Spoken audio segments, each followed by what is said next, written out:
Lesbianism, the disease that infects women and turns them into ferocious, horny monsters. It's not hard to get infected either. I became one after a pretty girl flirted with me for 5 hours, which, if you know anything about us, normal amount of time. Suffice to say, I called my boyfriend that night and told him it could not work anymore. Yeah, but what about movies? You ever wondered, like, what about woman gaze on the big screen? You ever wondered that? Part 1, woman gaze on the big screen.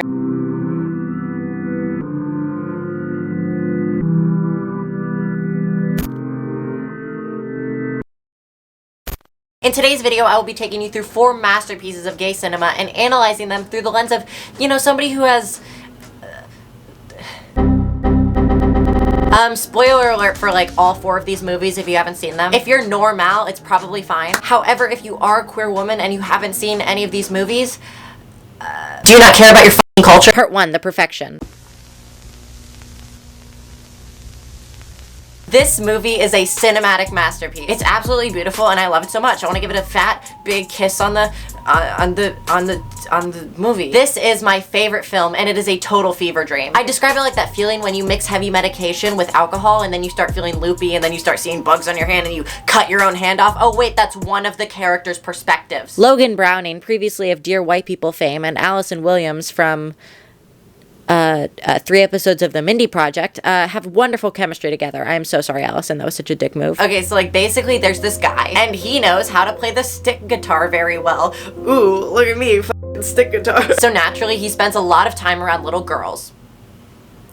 Look, before you say anything, I know what you're thinking and I just want to tell you, it's exactly what you're thinking, except probably worse. So like you just... So this girl Charlotte is a promising young star, but her mom gets cancer, so she leaves to go take care of her mom. So Charlotte's off, and this new girl comes in to learn violin. Cool. So like 10 years later, Charlotte's mom finally dies. I don't know how to say that. Passes away? She died. And so she goes to see this girl in China performing. They meet, they have great chemistry, and they have amazing sex. So amazing, in fact, that I apparently needed to dissect this scene in excruciating detail. Trust me when I say the contrast between the violin piece that the two of them are duetting mixed with earlier scenes from the night that they're meeting each other and they're making out and then they go clubbing and then they're... It's just great. The intersplicing is just mwah, mwah. The editor is oh my god. And then when the violin duet ends, then spent a really long time analyzing this sex scene.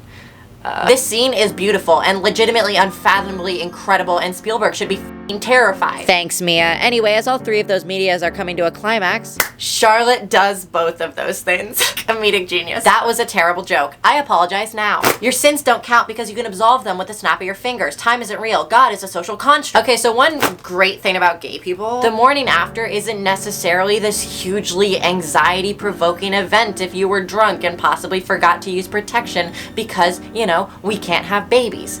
You can still have anxiety about STDs and stuff, and those are legitimate. We are single-handedly saving the planet. I like when I undermine my own point in the sentence that I'm making it. I'm really smart. It's been a long day. These 2 actors portray this role so well, I want both of them to step on me. So Lizzie, Logan's character, is gonna go around the Chinese countryside for a while, and she invites Charlotte to go with her. Which, can I just say, is the most lesbicious shit I've ever heard. Hey, I know we only met last night, but like... Do you want to travel across China and live with me for a month? She says yes, but of course not before totally drugging her. She gets on the bus, she isn't feeling well, and then she throws up, and holy shit are those maggots. They get kicked off the bus, her arm be moving, and then it be decidedly not moving. She chops it off and faints. Now is a good time to explain that the maggots weren't real and she was actually just tripping balls. So Charlotte has successfully gotten the most successful violinist to cut her hand off, effectively ending her career, for those of you who need me to spell it out. I'm so smart. I have a big brain. There's a lot more to this movie. Let's just say more limbs are cut off. Oh my god. Aside from that, this is kind of all I want. Is this too much to ask for? Just like a one-handed duet? That sounds nice. That sounds fun. I want that. I want that. Anybody want to get their hand chopped off with me? I just realized I have a girlfriend. By the end of the movie, your opinion on these 2 characters has flipped so many times. But finally, they unite under their equal hatred for this disgusting, horrible man. And again, that's when you get this scene, awooga. You do truly end up rooting for their relationship in the end. My bet is that 2 women with this much shared trauma probably not gonna get gay divorced. Incidentally, a gay divorce is also when a straight couple goes in to get a divorce and then the husband gets glitter thrown in his face. Take that, Craig. I get Sarah and you get some glitter. Incidentally, Glitter is a song by Tyler, the Creator. That was a stupid joke. Jesus Christ. All in all, this psychological horror film portrays the lesbian experience to a T. I'll never forget the day me and my girlfriend cut off each other's arms so that we could do two-handed activities together. So, you know, really sweet movie. I wish the same for all of you raging homos. Part 2, the half of it. What makes a bad movie bad? When girls don't kiss, that's how you know it's bad. Part 3, happiest scene. Okay, fine, they do kiss once, but it's weird and I don't like it. Let's talk about the half of it. Now let's get one thing straight. When I say it's bad, it's because it is. Straight. I'm saying it's bad because it's too straight. Obviously, I'm being hyperbolic. It's an amazing movie. This film is actually really good at telling the story of an Asian American girl with a father who can't speak English very well and a mother who's long since passed. It tells the story of the quiet girl, the girl who got straight A's, the girl who writes everybody's papers, the girl who is literally perfect. Except for one thing. So she likes this girl, ew. I know, crazy, right? Who would have thought? Except she kind of meets this guy and she's like kind of friends with him and he's like, hey, I can't write too good. Woman, write for me. And she's like, hell no. And he's like, I'll give you money. And she's like, okay. Okay, so she starts writing love notes for this man and he's like, thanks, Ellie. I'm gonna go try to have sex with the girl you love. And she's like, cool. Thanks. But then also this girl has a boyfriend, by the way, and he's like the captain of the football team, and you'd think they'd use this plot device. Like, she's going on dates with this other guy, but like, okay, I guess, whatever. The morality of this is never once questioned. They both are aware of him, but I guess he's just like such a himbo that it doesn't matter. Also, this town they live in is super conservative, which is why this movie is not about not being able to be yourself. It's not about questioning if you're allowed to be who you are. It's so deeply rooted in all of them that it's just an accepted truth. Ellie never once has a single question in her mind of if it's okay to be gay. It's just not. And then towards the end of the movie, I guess, she's just like, okay, cool, I'm gay now, and oh look, here's a train, see ya. What's interesting though is that it's also not based on religion. The town all goes to church together and Ellie is openly an atheist. She can't be herself because of the social pressure around her. Not because they are openly homophobic, because they don't need to be. It's just assumed. Eventually, Ellie and this girl go skinny dipping in this creek, but Ellie won't take her clothes off, and now you as this viewer has to have this internal battle of like, yeah, you know, don't do anything you're not comfortable with, right? But also, what the fuck? That was your chance and you blew it. Come on, man. Okay, so they're in church and himbo over here proposes to her. And Ellie's all like, I object. And then this other guy's all like, I object too. And then bimbo slaps other himbo. But hey, at least she didn't get engaged at 18. This should not be legal. The movie culminates in this amazing scene between Aster and Ellie where Ellie tries to reconcile her feelings towards this girl and then apologizes for writing all those letters as that guy. They have a dialogue back and forth in which Aster admits that perhaps they could have been together if only things were different. It's a sad reminder of the reality of many gay people in places where it isn't okay to be who they are. Love is lost because of social status and abstract moral codes of conduct implemented by the world around them.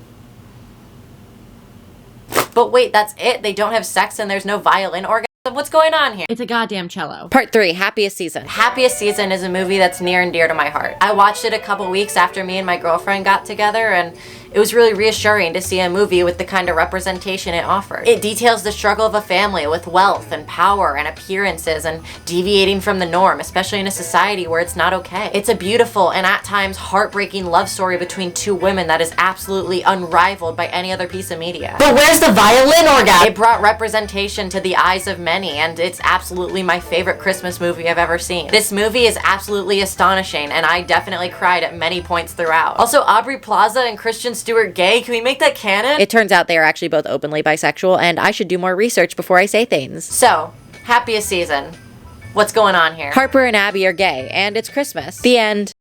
Okay, so Harper over here is like super drunk and she's like, dude, you should like totally come to my parents' house. And Abby's all like, no, I hate Christmas. My parents died and they loved Christmas. And Harper's all like, no, come see my family. And Abby's like, you know what? Hell yeah. So they get on the road and Harper's all anxious and she's like, hey, we need to talk. So Harper didn't actually tell her family she has a girlfriend. Because they think she's straight. I know, I would have clocked her too, but her parents clearly have no working gaydar. So the whole movie entails Abby's and Harper's struggle in not being allowed to be themselves. Harper is hanging around her ex-boyfriend a lot, and Abby is hanging around Harper's ex-girlfriend. And apparently Harper used to be a dick. And when she's around all these people, she becomes one again. And Abby's like, I can't do this anymore. I'm done. And that's when we get this amazing scene of Dan Levy trying to act straight. You pump. Sorry? Weights. Oh, yeah. Yeah. You? Yeah. Yeah. How many bench? 1,000 plus. Nailed it, Daniel. This movie offers a really interesting question to the viewer, as the whole movie is told through Abby's perspective. We see Abby struggle with being hidden and dealing with offhanded remarks from Harper's family, not being able to be who she is, and most of all, not being able to ask Harper's dad's blessing to marry her like she initially intended. The whole movie, Harper is undoubtedly the asshole. She's the one hanging out with this guy she used to date, and she's treating Abby like a secret and being mean and just not understanding her feelings. And it isn't until this amazing monologue by Dan Levy that, side note, will make you cry. Oh my god, when he talks about the... Actually, it, let me just play the clip. Remind me, what did your parents say when you told them you were gay? That they loved and supported me. That's amazing. My dad kicked me out of the house and didn't talk to me for 13 years after I told him. Everybody's story is different. There's your version. And you don't know what's coming next. That moment's really terrifying. I'm not crying, you're crying. All of a sudden, we see Harper's perspective. We understand her behavior, even though it's been right in front of us this whole time. And now, as the viewer, when you see this scene of Harper coming out to her family and Abby still saying it's too late, you're like, F Abby, dude, what the hell? This is the most amazing perspective switch in film I've ever seen. I love this movie so much, and if you have the time, please watch it. It's on Hulu. Oh my god, also I forgot this amazing side plot where Dan Levy has to take care of the pets that Abby was gonna watch while Harper was away, and it takes him literally all of one day to kill the fish. And for the rest of the film, anytime him and Abby are on the phone, he's slowly trying to replace all the animals he accidentally killed. Also, did I mention this movie was directed by the same woman who plays Graham in But I'm a Cheerleader?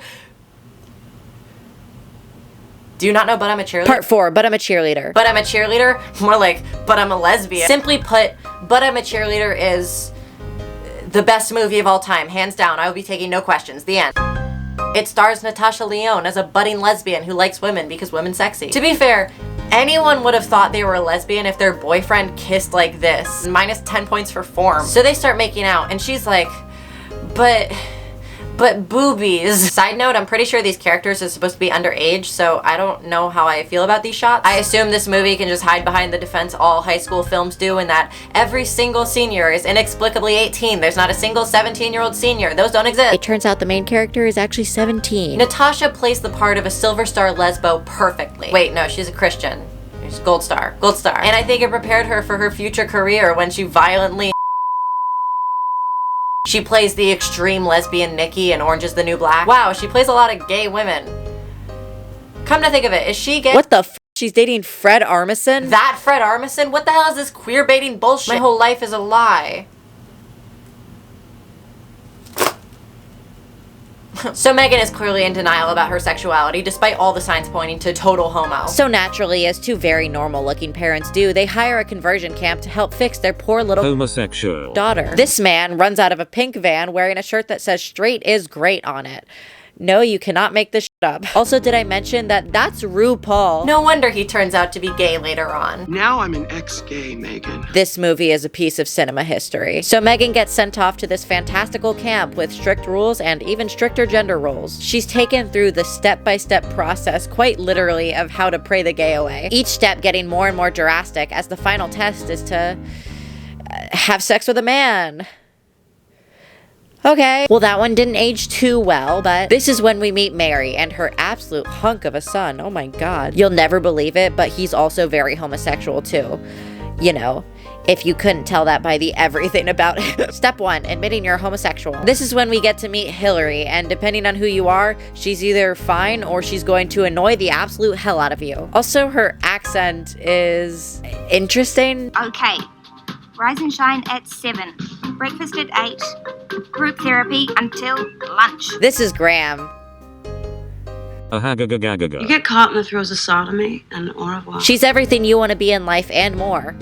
Also, she's the main love interest because of course she is. And finally, this is where we get to meet our incredible cast of characters. Upon first glance, it almost looks like that scene from Beetlejuice where everyone is sitting in the waiting room, but quickly you realize that that's actually just what they thought gay people looked like in the 1980s. Step 2, rediscovering your gender identity. Eventually, everyone starts doing these weird gendered tasks. The boys throw the pigskin around and the girls make a baby piss on Mary, and I don't know, that makes me happy. Step 3, family therapy. Okay, so basically Graham's dad calls this kid a and then Megan is gay because she doesn't respect her father. And frankly, I don't blame her. Also, these bitches gay. Good for them. Good for them. Megan kind of sucks here, not gonna lie. Step 4, whatever the this says. My lesbicious little heart explodes. So basically, they all sneak out, women be kissing, and, you know, that's cool. No, I know, I've never been gay.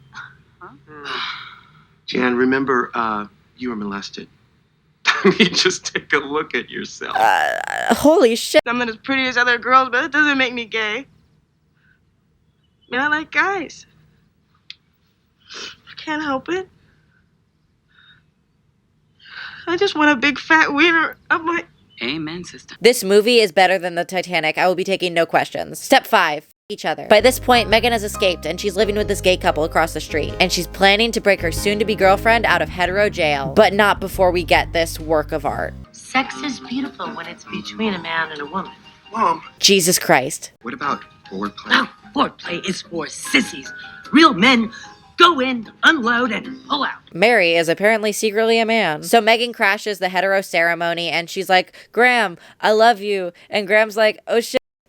Me too. So then they make out in the back of a truck and presumably die and go to heaven like this ending shot suggests. Because I'm a Cheerleader is the best movie of all time and it belongs in the goddamn Smithsonian. Part 5. Let me yell at you for a minute. Representation in media matters. Almost as much as hitting that subscribe button, some would say. These movies are great examples of films that do it well. However, not every film gets it right. I encourage you to watch movies and when you see a queer character, keep a critical eye on how they're written. It might just elevate the movie experience for you. Or if you're watching Hitchcock's Psycho, it will make you want to inject a COVID vaccine right into your f***ing retina. Either way, please like and comment because I need engagement so desperately. New videos every Friday. Follow me on Instagram and Twitter. And finally, if you yourself are a lesbian, I don't know, go kiss a woman or something.